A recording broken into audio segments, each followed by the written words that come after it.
Voy a empezar hablándoles o introduciendo un poco el libro afín que estamos leyendo.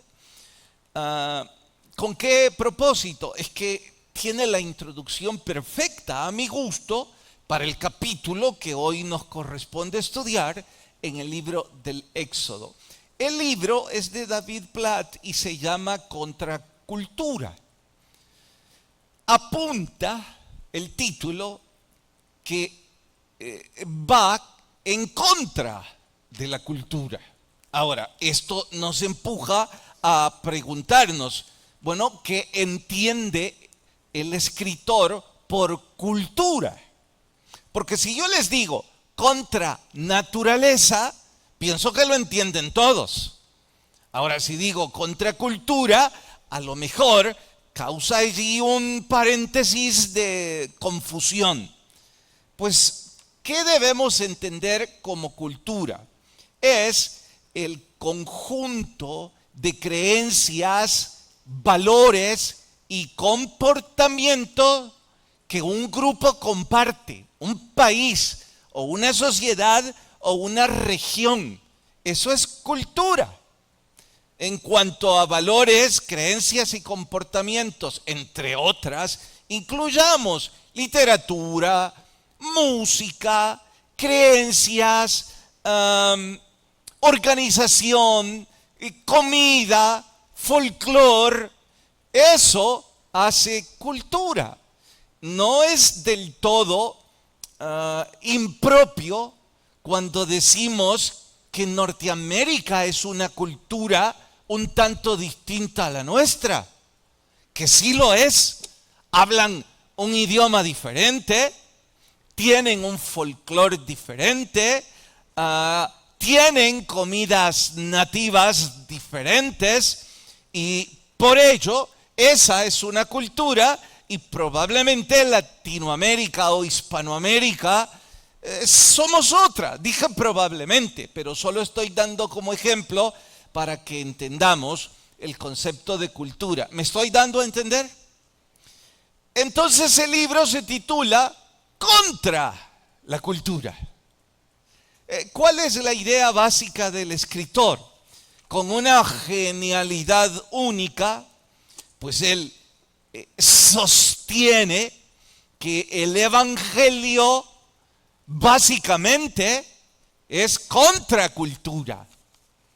Se opone y se resiste, cuando menos, a la cultura actual. Voy a leer algunas de sus frases en la introducción. En un mundo en el cual todo gira alrededor de usted mismo, de protegerse a usted mismo, de promocionarse a usted mismo y de preocuparse por usted mismo, el evangelio dice todo lo contrario. El evangelio dice: crucifíquese a sí mismo y debe amar a su prójimo como a sí mismo. Eso es ir contra cultura. Así es que el evangelio en realidad confronta a la cultura, la resiste.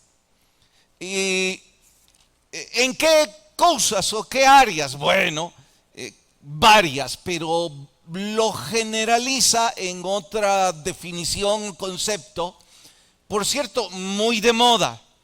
Es relativismo moral. ¿A qué se refieren los estudiosos con relativismo moral? Bueno, ellos sostienen de que no hay principios morales absolutos y universales, que todo varía según la cultura. El punto es este: la cultura norteamericana es distinta a la nuestra, entonces ¿cómo vamos a establecer valores absolutos o universales? El relativismo moral dice, así como tienen comidas diferentes y un idioma diferente, pues los principios morales deben ser diferentes. Esa no es más que una pobre excusa para darle desenfreno a la inmoralidad.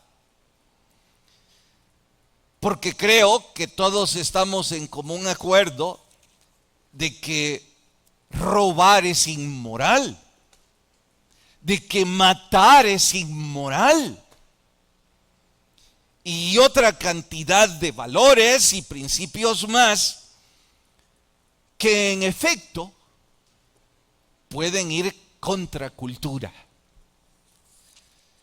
Este escritor se pronuncia en contra de la pasividad de los cristianos evangélicos. Estoy buscando otras páginas que debo leerle. Se pronuncia en contra de la pasividad de los cristianos evangélicos, porque él sostiene de que el silencio de la iglesia es un silencio vergonzoso a la cultura. O que nosotros somos respetuosos y que el país crea esas cosas no significa que yo las crea. Él insiste, ese silencio es vergonzoso y es una pasividad fatal. Insiste que si el evangelio se pronuncia en contra, nosotros como iglesia hemos sido llamados a pronunciarnos en contra. No está con esto sugiriendo que hagamos manifestaciones, marchas o cosas parecidas, pero que no nos mantengamos al margen de forma vergonzosa, sino que cuando haya necesidad de exponer nuestros valores, nuestras creencias, lo hagamos con arrojo y con denuedo, y que salgamos de ese vergonzoso silencio. Aunque apenas vamos casi por la mitad, que yo lo estoy disfrutando mucho, puedo anticiparme en creer que todo el libro lleva la misma tendencia y que cada capítulo el escritor está pronunciándose contra un antivalor bíblico, que de paso debería ser un principio absoluto y universal. Cierto, habrá algunos valores, algunos comportamientos como la comida o la vestimenta que varía de país a país y que no necesariamente contradicen el evangelio. ¿De acuerdo? Entendemos bien que países donde el frío los cobija, su ropa pues es abrigada, y que países como el nuestro, en donde el clima tropical nos aflige, la ropa holgada y cómoda es lo más atinado, y esa es parte de nuestra cultura. Sí, de acuerdo, pero él se pronuncia contra algunos comportamientos, principios, valores o creencias que deben ser universales y que son bíblicas y que nosotros deberíamos pronunciarnos. Uno de esos valores es nuestra postura como iglesia frente al aborto. Acentúo. Nada de lo que este libro dice o que yo estoy diciendo es queja hacia nuestro contexto sociopolítico, porque el libro ha sido escrito para Norteamérica. Así es que cualesquiera ejemplos o cualesquiera estadísticas no los estoy sacando de nuestras estadísticas, pero por supuesto que deberíamos aplicarlas. Cuando el libro se escribió, ese país estaba viviendo un tiempo tormentoso en donde el aborto era permitido. Sabemos bien que hoy por hoy las nuevas normativas del presidente Trump es totalmente en contra del aborto. Sabemos también que hoy por hoy, y gracias a Dios, en nuestro país no hay una apertura a favor del aborto, y quiera Dios que se mantenga toda la vida así. Pero cuando el libro se escribió, era todo lo contrario en ese contexto. Y este escritor tuvo las agallas, no solo de escribirlo, sino de que animarnos a nosotros, de cómo pronunciarnos respecto al aborto. Entre otros datos que me dejaron boquiabierto, resulta que, asústese porque yo me asusté, 115,000 bebés asesinados al día en el mundo. 115,000. Esto en un año son 42 millones. Esto es más muertes que las muertes que propinó la Gran Guerra. Y esto es cada año. Así que si hacemos eco de lo que ese general dijo, no sé cuál de ellos fue, si solo estadista o general, no me acuerdo, Churchill o Roosevelt, cuando vio apilados los cadáveres judíos como si fueran animales, dijo: fotografíen esto, que el mundo no olvide cuán loco se había vuelto el planeta cometiendo estos crímenes. Porque él no podía creerlo. Eso es poco en comparación a las muertes que el aborto le propinan a la humanidad. Es peor. Dice también que deberíamos como iglesia no solo pronunciar nuestra postura, sino que además involucrarnos. Bueno, es asunto del gobierno. No, pare. En primer lugar, acotemos que para algunos el gobierno no debería legislar la moralidad, lo cual es un absurdo, porque entre valores morales está matar, mentir y robar. Y si el gobierno no legisla que robar es un delito y matar es un delito, imagínese este planeta. Afortunadamente el gobierno legisla esos valores.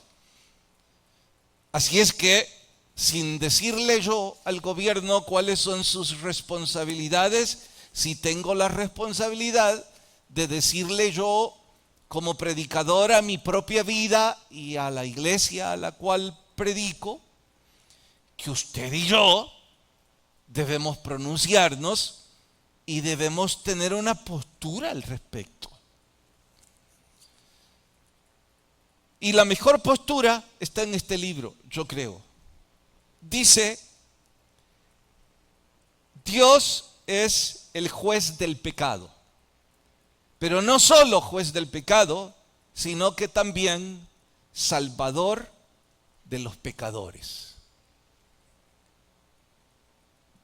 Dios aborrece el aborto, y con eso está claro nuestra postura. Y el rey que ama aún a aquellos que participan en el aborto es la buena noticia. Es decir, Dios está dando la oportunidad del arrepentimiento y de una nueva vida en Cristo. Que aquellos que no la abracen, la consecuencia es tormentosa.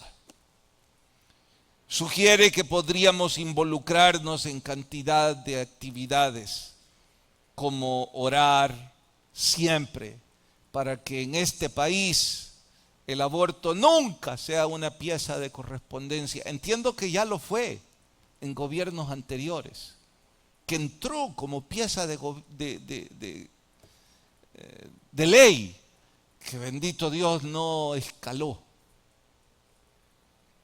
Entonces deberíamos ser vigilantes y en permanente oración, pidiendo a Dios que esto nunca suceda.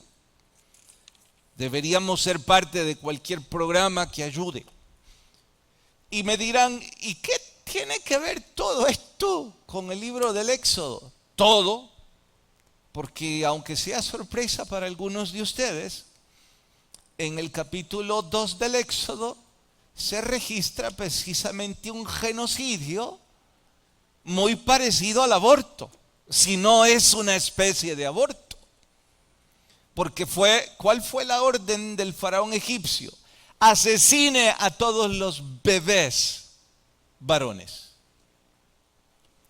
Y no tenemos el número de semejante holocausto. Así es que no es la primera vez que pasa, ni fue la única en la historia. De eso vamos a hablar más. Por eso, nuestro sermón de hoy se titula No al aborto, sí a la preparación. Éxodo capítulo 2, verso del 1 al 10. El bosquejo sugerido para hoy. Objetivos de este estudio: enseñar sobre relativismo moral y que el evangelio es contracultura. Yo esperaría, claro que mis expectativas con frecuencia son ilusas, que ya cubrimos el primer objetivo y ya sabemos sobre el relativismo moral y por qué el evangelio es contracultura. Así que ahora sigue el segundo, que el aborto no es alternativa. No creo que lleguemos al tercer objetivo, eso será hasta el domingo. Hasta ahí, por favor, busquen en sus Biblias el capítulo 2 del libro del Éxodo. Éxodo capítulo 2. ¿Lo encontraron? Vamos, verso 1. Un varón de la familia de Leví fue y tomó por mujer a una hija de Leví, la que concibió y dio a luz un hijo, y viéndole que era hermoso, le tuvo escondido por 3 meses. Noten de que el chico era hermoso, A lo mejor los feos no tenían la misma oportunidad. Me preguntarán, ¿por qué la Biblia estará describiendo que es hermoso? Yo tengo una sospecha y ya se las digo luego. Pero, no pudiendo ocultarle más tiempo, tomó una arquilla de juncos y la calafateó con asfalto y brea y colocó en ella al niño y lo puso en el carrizal a la orilla del río. Y una hermana suya se puso a lo lejos para ver lo que le acontecería. Y la hija del faraón descendió a lavarse al río y paseándose con sus doncellas a la ribera, vio la arquilla en el carrizal y embrió una criada suya. Paren. Me imagino que habrán visto 2 o 5 películas que dramatizan la historia de Moisés, el niño sacado del río Nilo. No sé si en esas 2 o 5 películas que usted ha visto ha descubierto de que no fue una escena casual, de que la mamá y la tía del niño se esforzaron. Esto fue planificado. Tampoco estoy diciendo que la mano de Dios no fue la que movió la canasta y todo lo que sucedió. Solo digo de que ellas no estaban de brazos cruzados. ¿Y por qué está diciendo eso, pastor? Pues lo estoy diciendo para algunos que de brazos cruzados creen que se vive el evangelio. Cuán equivocados están. Bueno, seguimos. Y teniendo compasión de él, dijo: de los niños de los hebreos es este. Entonces su hermana dijo a la hija del faraón: iré a llamarte una de las nodrizas para que te críe este niño. Y la hija de faraón respondió: ve. Entonces fue la doncella y miren a quién llamó: a la mamá del niño, que estaba cerca y totalmente animada para hacer el trabajo. Vaya providencia de Dios, ¿no? Le salvan al hijo y de paso le pagan para que lo críe. Así es que esta amamantó a Moisés, muy bien pagada. Y la hija de faraón respondió, bueno, eso ya lo leí. Y cuando el niño creció, ella lo trajo a la hija del faraón, la cual lo prohijó. Eso significa lo adoptó, lo hizo como su hijo. Y le puso por nombre Moisés, diciendo: porque de las aguas lo saqué. Por favor, oren conmigo. Señor, te rogamos que tu gracia hable a nuestras vidas y que podamos todos crecer a través del estudio de tu palabra. Gracias, Señor, por hablar a nuestras vidas. En Cristo lo pedimos. Amén. El hermano Edwin, uno de los miembros de nuestra iglesia, me dio permiso para compartir con ustedes un cuadro que grita cuán grande parecido hay en la xenofobia egipcia con la xenofobia nazi. Y me extiendo con la xenofobia en la época de nuestro Señor Jesucristo. ¿De qué está hablando, pastor? Xenofobia es fobia a los extranjeros, sino odio a los foráneos. Vean el cuadro comparativo, solo les voy a leer 2 o 3. Él hizo esto del sermón del domingo y no sé si está leyendo el libro Contracultura, pero vaya cómo se apega a este aborto o a este tipo de aborto. Dice el holocausto en la Segunda Guerra Mundial versus el masacre de los niños en Egipto, o sea, Éxodo 1, lo que estudiamos el domingo. Miedo a la pérdida de poder. ¿Qué temían los nazis? La desestabilización de Alemania. ¿Por qué? Por los millones de judíos en tierra germana. ¿Qué temían los egipcios? Bueno, la multiplicación de los hebreos por su permanencia en tierra egipcia. Exactamente igual. Luego, esto provocó odio al punto de la deshumanización. La propaganda de los nazis retrataba a judíos como subhumanos, peor que animales. Los hebreos fueron tratados peor que animales. Los nazis veían el crecimiento como un peligro. El faraón temía el crecimiento también como un peligro. Y así sigue. La comparación, usted termina diciendo: oh, es exactamente lo mismo. Y yo extiendo en decir exactamente lo mismo con el edicto de Herodes para asesinar a todos los niños. Y me extiendo en decir que no es más que una especie de aborto el asesinato de niños. Pastor, toda la información que ha dado parece interesante, pero muy poco útil en nuestro contexto. Si es que todavía están despiertos, les tengo que contar que ustedes están terriblemente equivocados al creer que el aborto no es una aberración que afecta directamente a nuestra cultura. Les puedo asegurar que en esa oficina he escuchado muchos más casos de los que hubiese querido oír. Y no sé uno que no haya sido desgarrador. No solo para la madre que abortó, sino para todo su entorno. Porque no hay un solo detalle que no pinte a asesinato. Que quizá y solo quizá un homicidio con personas adultas, la implicación moral sea menor. no así con el aborto. Por eso les diría, es algo que deberíamos atender en nuestro contexto. Y por ello se me ocurrió que debía dar algunas sugerencias bíblicas, recomendaciones a nuestras familias. Especialmente les ruego a las niñas que van desde los 15 hasta los 30 años en estado de soltería que me presten triple atención.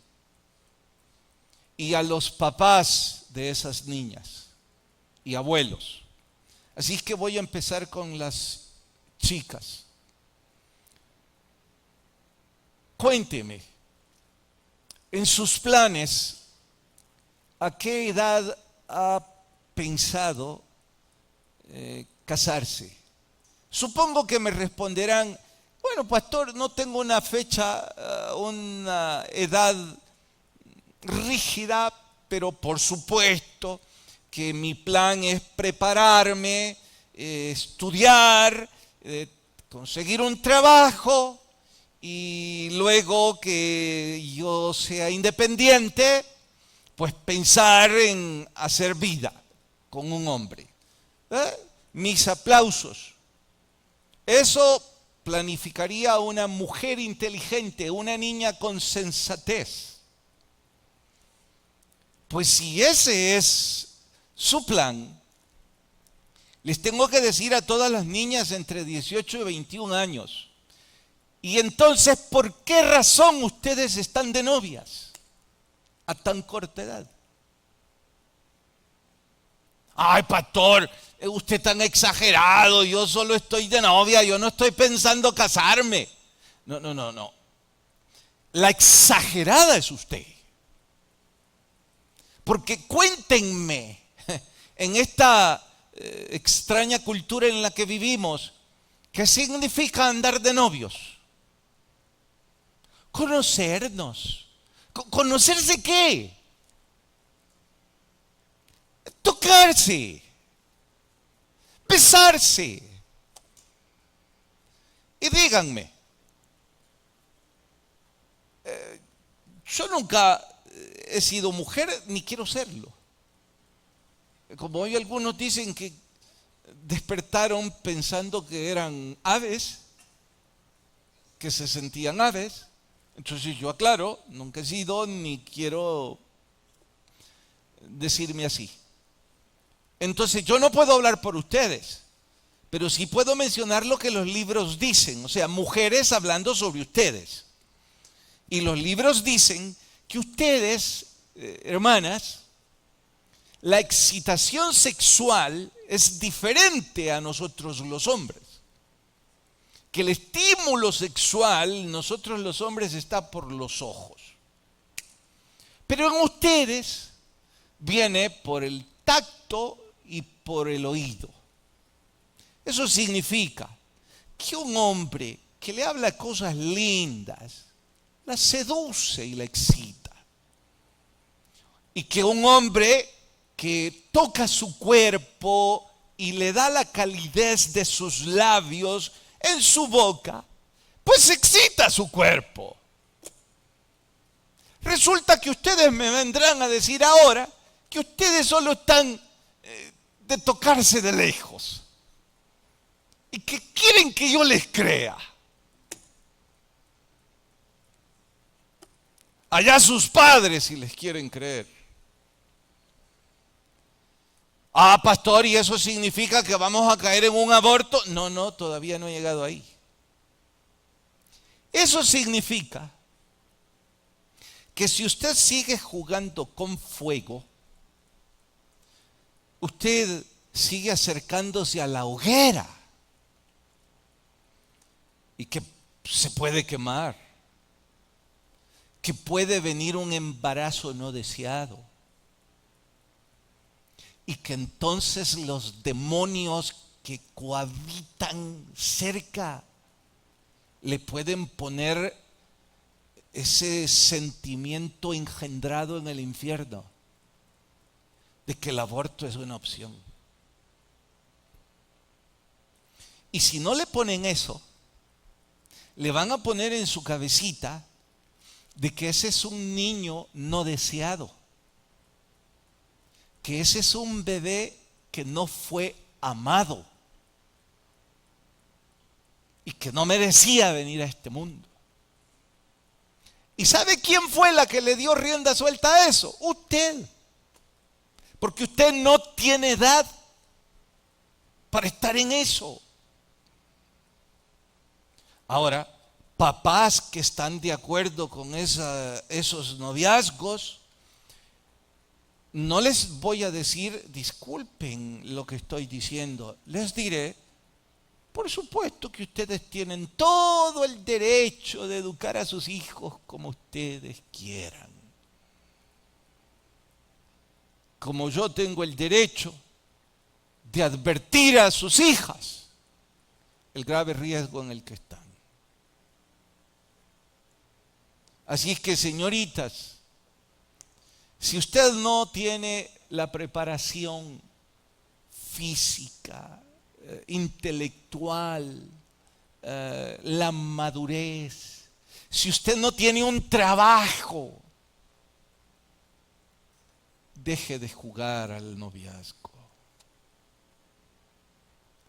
Porque cada día se acerca más a la hoguera.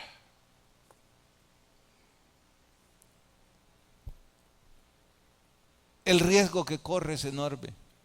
Y por eso dije, hermanas,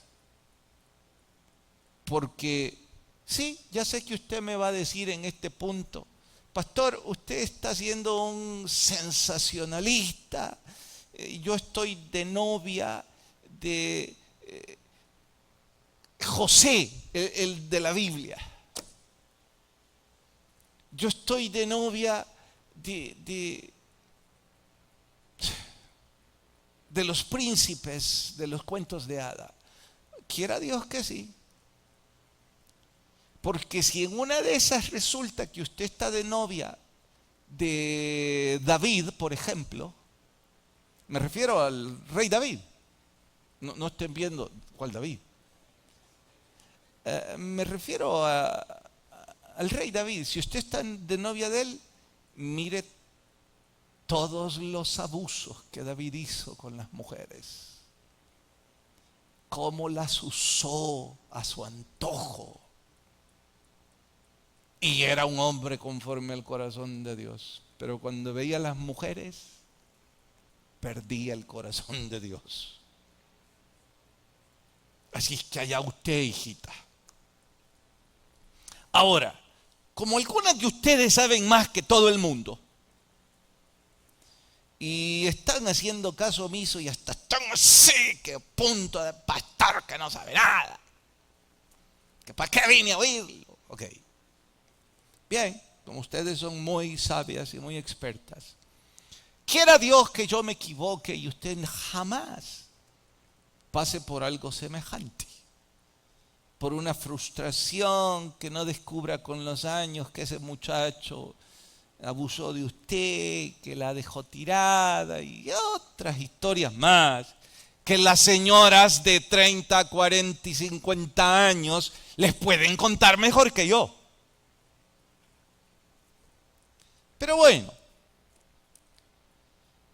si eso pasa con el tiempo y lamentablemente usted se embaraza y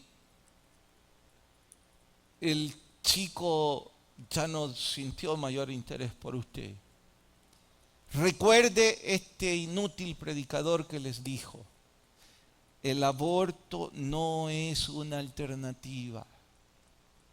Eso del aborto es un concepto engendrado en el infierno. Jamás lo acaricie. Y recuerde que no solo lo grita la Biblia, que no solo lo predican oradores como yo. Diría yo que una de las mejores canciones en español jamás escritas es precisamente Cuando agosto era 21.